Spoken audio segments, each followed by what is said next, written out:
ভাসানচরে যাওয়া রোহিঙ্গাদের বাংলাদেশের মূল ভূখণ্ডে চলাচলের স্বাধীনতা দেবার আবদার জাতিসংঘের। বুধবার এক বিবৃতিতে জাতিসংঘ বলেছে, রোহিঙ্গাদের সব সুযোগ সুবিধা দিতে হবে ভাসানচরে। এদিকে ইউরোপীয় ইউনিয়ন বলছে, জাতিসংঘ সম্মতি দিলে রোহিঙ্গাদের ভাসানচরে স্থানান্তরে তাদেরও আপত্তি নেই। ৩ বছরেরও বেশি সময় ধরে ১০ লাখেরও বেশি রোহিঙ্গা জেকে বসেছে বাংলাদেশে। তাদের মিয়ানমারে ফেরত পাঠাতে সম্পূর্ণ ব্যর্থ জাতিসংঘ সহ বিশ্ব মাতব্বররা উল্টো নানানভাবে চাপ দিয়ে যাচ্ছে বাংলাদেশকে। রোহিঙ্গাদের পাশাপাশি পৃথিবীর দীর্ঘতম সমুদ্র সৈকত কক্সবাজারের লাক্সারি পরিবেশে এখন সময় পার করছে আন্তর্জাতিক বিভিন্ন প্রতিষ্ঠানের কর্মকর্তা কর্মচারীরা। রোহিঙ্গাদের নিয়ে তাদের নানান পরামর্শ আর চাহিদাপত্র লেগেই আছে।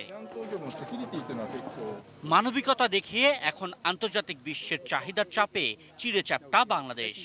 এদিকে রোহিঙ্গা ক্যাম্প হয়ে উঠেছে অস্ত্র, সহিংসতা, মাদক আর অপরাধের আখড়া। এরকম অবস্থায় কক্সবাজার থেকে অন্তত ১ লাখ রোহিঙ্গা কমাতে ভাসানচরে স্থানান্তর করতে প্রস্তুত বাংলাদেশ। বাংলাদেশ সরকারের নিজের খরচে করা এই আশ্রয়ণ প্রকল্পে কক্সবাজারের থেকে অনেক বেশি সুবিধা এবং ভালো জীবন পাবে রোহিঙ্গারা। এমনকি এই দ্বীপে নিয়মিত যাতায়াতেরও ব্যবস্থা করা হয়েছে। ভূতত্ত্ববিদরা বলছেন, এই দ্বীপের স্থায়িত্ব এবং পরিবেশ পুরোই নিরাপদ। রোহিঙ্গাদের ভাসানচরে স্থানান্তরের কাজ যখন শুরু হতে যাচ্ছে, ঠিক তখনই জাতিসংঘ বলছে ভাসানচর নিয়ে তারা তেমন কিছু জানেই না।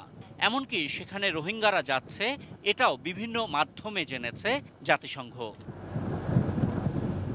বুধবার জাতিসংঘের বাংলাদেশ সমন্বয়কারীর কার্যালয় এক বিবৃতিতে বলেছে, রোহিঙ্গাদের জন্য ভাসানচরে মৌলিক সব সুযোগ সুবিধা আছে কিনা সেটা যাচাই করতে চায় তারা। বিবৃতিতে এমন এক দাবি করেছে জাতিসংঘ যা বাংলাদেশের নিরাপত্তার জন্য মারাত্মক হুমকি। জাতিসংঘ বলছে, ভাসানচরে যাওয়া রোহিঙ্গাদের বাংলাদেশের মূল ভূখণ্ডে চলাচলের স্বাধীনতা দিতে হবে।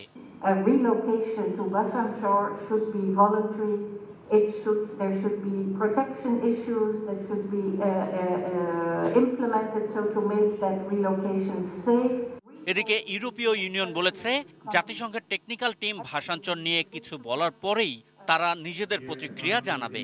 তবে জাতিসংঘের মতো তারাও চায় স্বেচ্ছায় যেতে চাওয়া রোহিঙ্গাদেরই যেন ভাসানচরে নেওয়া হয়। Technical and protection assessment mission by the United Nations, they stand ready to do so. And they stand ready to do so also in cooperation with the government of Bangladesh. বুধবার রাজধানীর একটি হোটেলে কূটনৈতিক প্রতিবেদকদের সংগঠন ডিক্যাবের আয়োজনে অংশ নেন ইউরোপীয় Union, Italy, Netherlands, Spain, Denmark ও সুইডেনের রাষ্ট্রদূত। আশিকুর রহমান অপু, এটি নিউজ, ঢাকা।